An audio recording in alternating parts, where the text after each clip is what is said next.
World Hydrogen Week in Copenhagen. We're joined right now by Jessica Horn, business developer at INOCEL. And I'm also joined by my co-hosts, Joachim, Eric, and Oghosa, who's joined us all the way from Nigeria. So nice to see you, Oghosa. First of all, thank you so much to S&P for giving us this room and giving us this platform to come live from World Hydrogen Week. And thank you so much to our guests for being here. Well, thanks for having me. Jessica, before we start talking all things INOCEL and hydrogen, I'd love to hear a little bit about your decarbonization story. How did you end up where you are? Well, my story is maybe a bit unique. My father is a professional explorer, and I grew up traveling to the most remote places on Earth. And he's made me discover the beauty of untouched nature. And throughout, as I was growing up, I just kind of, there's a difference between seeing that beauty of nature and then coming back to civilization. You always have that thing in the back of your mind where you're like, it shouldn't be that way. There's such a big difference between these two worlds. And to cut it short, maybe because it's a very long story, his last big expedition as an explorer was to cross over the Arctic Ocean. And he decided to do that in 2019. And it was a big exploit that he wanted to accomplish. And when he left on this expedition with a Norwegian explorer, he quickly realized that the ice conditions were worse than he had originally expected. And so this means that the ice, there were a lot more open water leads. There was a drift as well, a lot more of the agglomeration of ice. So it made his progress quite difficult. And in his sled, he packed only 85 days of food. And when he was coming to the end of these food rations, we had to put a whole plan in place to go and pick him up. And it was quite stressful. He did find himself in a quite a critical situation, but he made it back alive. Everybody was quite relieved that Mike Horn had survived this trip. And directly afterwards, he had made the promise to be a motivational coach on the Dakar Rally. Okay. And so he flew from the North Pole to Saudi Arabia to participate in this rally. And he was in this vehicle and he was like, I can't just live this experience normally after what I just lived in the North Pole. We need to do something. And we need to, he's quite a curious man. And the idea of showcasing the new technologies and new energies and doing it in a race like the Dakar Rally would be ideal for, just giving people a notion of what's available and what can be done. And so he came back from this rally and he was like, okay, I want to do it with a hydrogen vehicle. Wow. So this started in 2020. And so we went, so I usually follow him in his wild projects. Good travel. I kind of structure him, I'll bring him back down to earth. And we started scanning the market for available hydrogen fuel cell technologies. And what we were looking for was a fuel cell that was very specific. It was a high power, so a 300 kilowatt fuel cell, very compact to be able to integrate in a vehicle, and also highly responsive to be able to respond to the different power demands that would require this race. And we went to see what was available, and none of the manufacturers could provide a technology that filled those criteria. And my dad, being the very stubborn and wonderful man that he is, was like, it doesn't matter. I'm Duly noted. I'm hoping Dad is taking notes.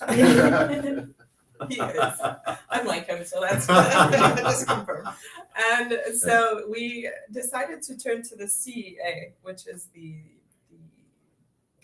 Center of Alternative Energies based in France. So it's quite a world-renowned research center. Absolutely. There are lots of patents. Yes, and 25 years in fuel cell technology R&D. So we went to them and came with this new kind of criteria, and then started developing this new technology with the unique data that we collected from the race and all of the different requirements and criteria that we needed.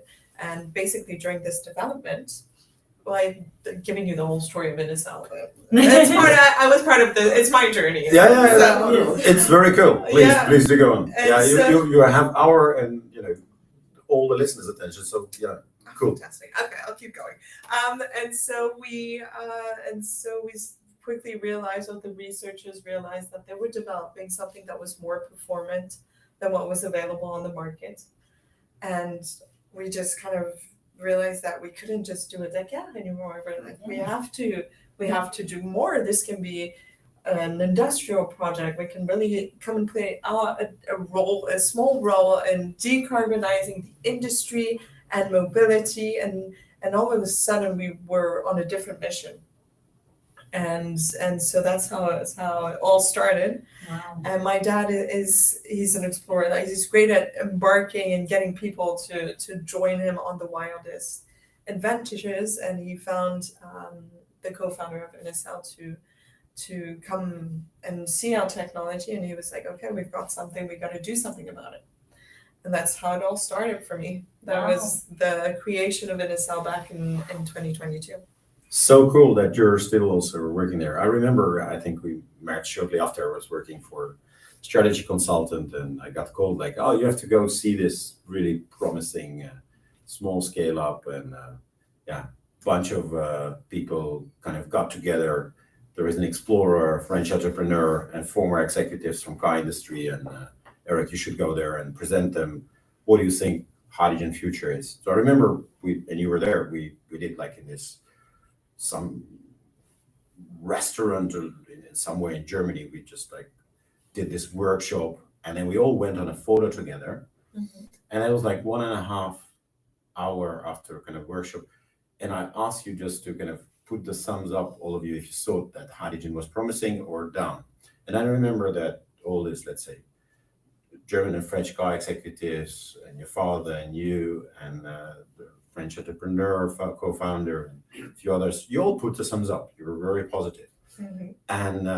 And you were like starting on a journey, right? And there is quite let's say perhaps almost 3-digit million investments further. You actually now have working line, you have multiple offtake routes, first of all, and of course you're here at the World Hydrogen Week, amongst the biggest companies of the world, also presenting your product. And I watched it from afar, and you guys have traction. Now, that's on the positive side. On the negative side, mobility is under attack as a use case for hydrogen, right? So what I heard from you, we were speaking earlier, you're kind of going in two directions, right?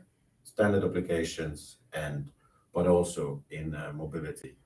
But cars are really kind of like attractive. So when will all of the Dakar rallies, be driven by INOCEL fuel cells? What is that year? Can you make a promise to you and also to your father? That is confidential information at this point. An estimate then? No, I mean, for performance vehicles, of course, our technology is very interesting because of its high power. In a couple years to come, I would say. But we need to build it, demonstrate it. I had to tell once we launched INOCEL, the Dakar has been put on standby, so put aside. We had to focus on developing the technology, making sure to have a final ready product, a factory, all those different skills and competences that we needed internally. So it's been refocused, but I do hope my dad does make it to the Dakar one day. So we would like to be there just to live record as a podcast crew, and I have no idea how, but I will pay for the ticket. So do let us know. So are we invited? Of course. Excellent. So we want to be there. It's my true mission to make it there. But maybe 6 years, 7 years later, with a real product, and that's where it was born. I think that's symbolism. Like it's like the whole Earth watched when there was this competition between, I think, the former Soviet Union and Americans to kind of put people on the moon, and then there was this American going on the moon. I think a similar sort of emotion could be there if you hydrogen car driving, with INOCEL, and it wins. It will be a full, Would be pretty cool. Exactly. It will be a bit of an Armstrong moment. Now we're going to turn to here. Joachim, it works, in an industry of hydrogen that always reminds me it's already 50 years out there, So, so he puts me a bit back on Earth. So I'm now going to go back on Earth and then first to Joachim with a question, and then I know Oghosa also online. She's dialing in from over the globe to be part of this, so she'll also afterwards ask a question, and then we will also look to Jackie to add something, and then we see where we are. But Joachim, what would you like to add? So here is planet Earth then. Yeah, sure. In 2007, I moved to Germany and to a place that we had office in, a place called Unterschleißheim, and we put up a refueling station with hydrogen for BMW in that year, 2007. And it's still there, it's still working, but there are not many cars coming there, I should honestly say. Not yet. Not yet.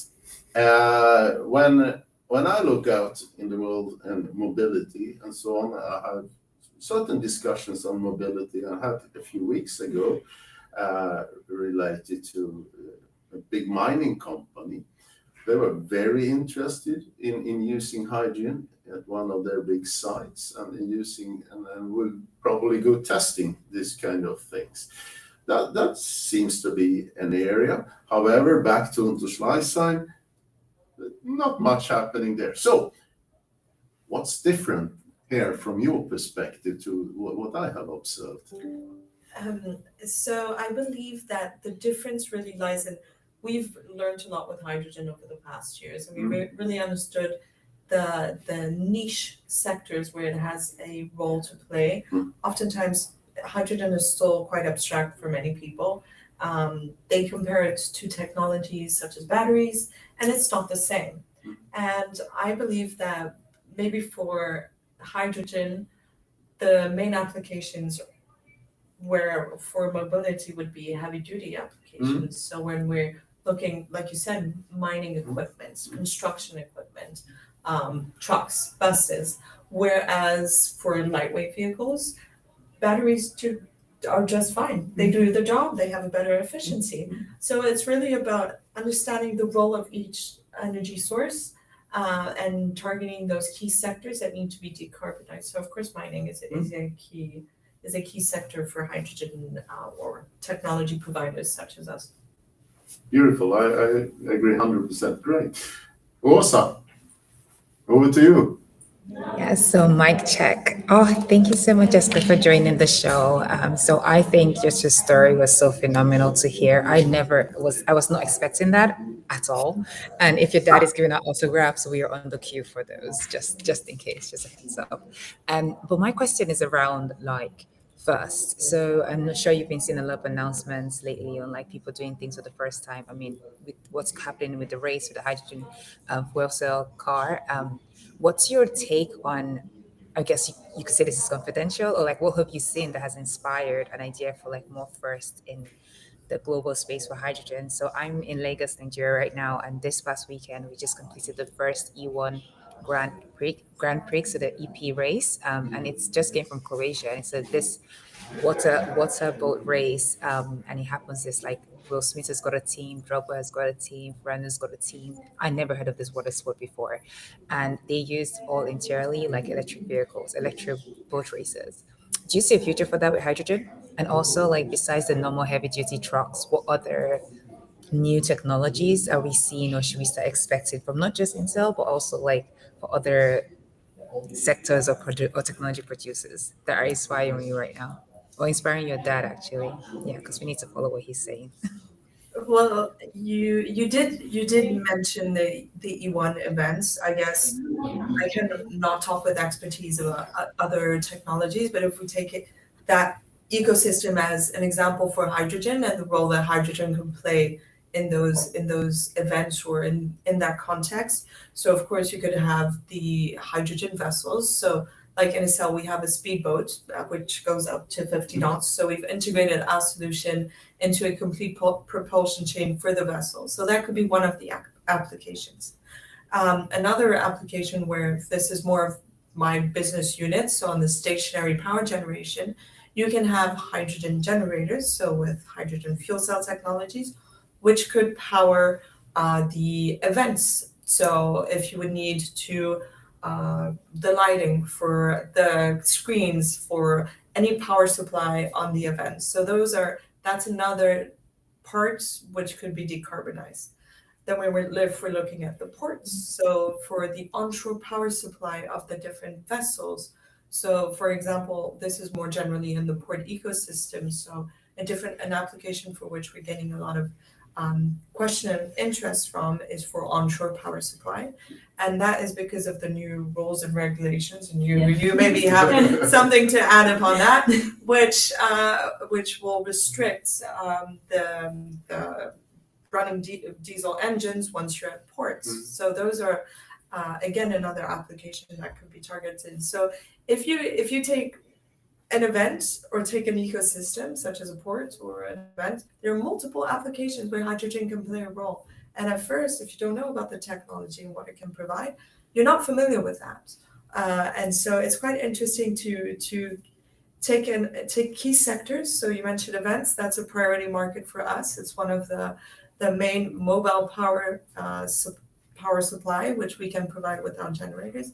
And that's a short-term application, which is great for hydrogen because it can demonstrate to the world, it can get visibility to the product so that it becomes less abstract. The people see it as less risky because they will be on these boats, they will be next to a generator. And that's today where we stand, and maybe in the next year or 2 years, how we can demonstrate and really create a place for hydrogen as a whole. But yeah, sorry, I kind of went on a tangent. No, you inspired me an idea. I was promised that there is this event in Belgium. They do global electronic music festival. It's called Tomorrowland. They actually gather. I've been twice. Yeah. So I'm actually also a fan because it's like a really cool place where all the world is kind of in one place dancing. They also have a business event on Thursday, and I know people organize it. It's called Love Tomorrow, and then they invite like DJs and gurus. So I was there last time, and then they had like this as a guru. As a guru. In this time, I was actually the humble listener. But the DJ that was quite interesting on the stage said, "Okay, I can let 1 million people dance." Apparently, he did that somewhere in Brazil. And then the guru said, "I can let 70 million people at once think." And I was thinking, like, wow, those are really big numbers of people. Now, imagine in the middle, there would be you sitting saying, "Hey, and I have here a hydrogen generator that actually powers the lights above your heads, guys." And then Guru and the DJ could like think, "Oh yeah, that's actually interesting." And then you suddenly have a 70 million plus impact. So I think I agree with you. Events are like great places to, and like here online, very happy to promise to recommend INOCEL to Love Tomorrow events to kind of maybe power some of those discussions with your generator. And by the way, again, also as GTSD podcast, we'd love to record that. Now that having said that, actually a question on like what's next, would you like to think about it? And whilst you're thinking about like what's next, I'll move to Jackie for a legal question because we always love to have would you like to ask a complicated legal question? Can actually be a really different question as well. No. I'm kidding. There you go. No, I never like to ask complicated legal questions. Okay, let me think. Putting my legal hat on. Perhaps, we've been at this World Hydrogen Week, and we've heard a lot about the regulations around, mostly though, not so much the technology, really mostly around emissions and a little around those areas. And I wonder, do you think that we are in the regulatory space? Are we mature? Can your fuel cell go into the market, no problems? Or do you think that we're lagging behind on regulation? Or perhaps we shouldn't have more regulation? A lot of people say we're over-regulated. I do have to agree with that. What I believe is regulations need to be simplified and standardized because it's so complex. And it's so, and depending on the country or the technology or the components and everything, it's kind of, we need clarity for the people. We need to make it simple because I think it makes it harder for people to adopt if the documents or the regulations are too hard to understand. If it were to be simpler, I think it would be easier. But of course, people see it as something dangerous and a technology. You are dangerous, Jackie. But And so is Oghosa, because you guys No, work a lot it's with for regulations. safety, for Now we example. know, okay. With regards to safety reasons and safety on hydrogen in general, you need to reassure people. Oh. But by reassuring people, you're making things way too complicated. Make it simple. So we need simplified regulation that Harmonize all across that is done across globally or Yes. across member states in the EU? globally. Globally. I like the globally challenge better, basically and I guess the company where Joachim works will be interesting to hear if you have a short reflection, like feasible, maybe, I don't know. What do you think? Joachim, could because Linda is active globally, so do you think the wish of Jessica is actually feasible? Absolutely, 100%. That's all I wanted to hear. Yeah. No bottlenecks, no bottlenecks, you just said yes. No, there is no caveats. 100% support. Yeah, I concur. Okay, well, very good, because I think it would be great for business. A lot of companies here at the World Hydrogen Week. Shall we slowly move to kind of concluding, going around the table? So each of you, including you, Jessica, and my co-host here, think of like key point you would like us to discuss at coffee. And sorry, Oghosa, I will miss you there, but we could carry around the laptop with your hat on it, if you wish, to our coffee. So think about what's going to be next. Before we go there, would you give a number to the energy that we observe here at the World Hydrogen Week? So I would say on a scale of 1 to 10, Copenhagen weather today with the sun outside and people shining bicycles. And is this your first time at the? So what we did, no need to compare it to the past, just compare it to your feelings. So it's 1 to 10. What is the energy that you're getting about the sector here today? I would say an 8 because it has been, if we go, no comparison, we said, but it can help. But because we've been on plenty conventions and years back, when we started INOCEL, there were so many people and there was a hype around hydrogen and it was people trying to look for information and I feel like even though there's less people, the exchanges are definitely better and From quantity to quality. exactly. Another title, from quantity to quality. And it's more of a spirit of people wanting to collaborate together to make the whole industry move forward. Whereas before, when I started 3 years back, it was more it was more a shark state of mind, like competition. And I'm more in the optic of collaboration is the new competition, and we just want to make this whole industry move forward. And so I can feel that energy. I wish there were bigger actors present or more of them, but so that's why an 8. But other than that, the organization is great. We were quite happy with all the exchanges we've had, and we'll pursue those discussions in the different sectors.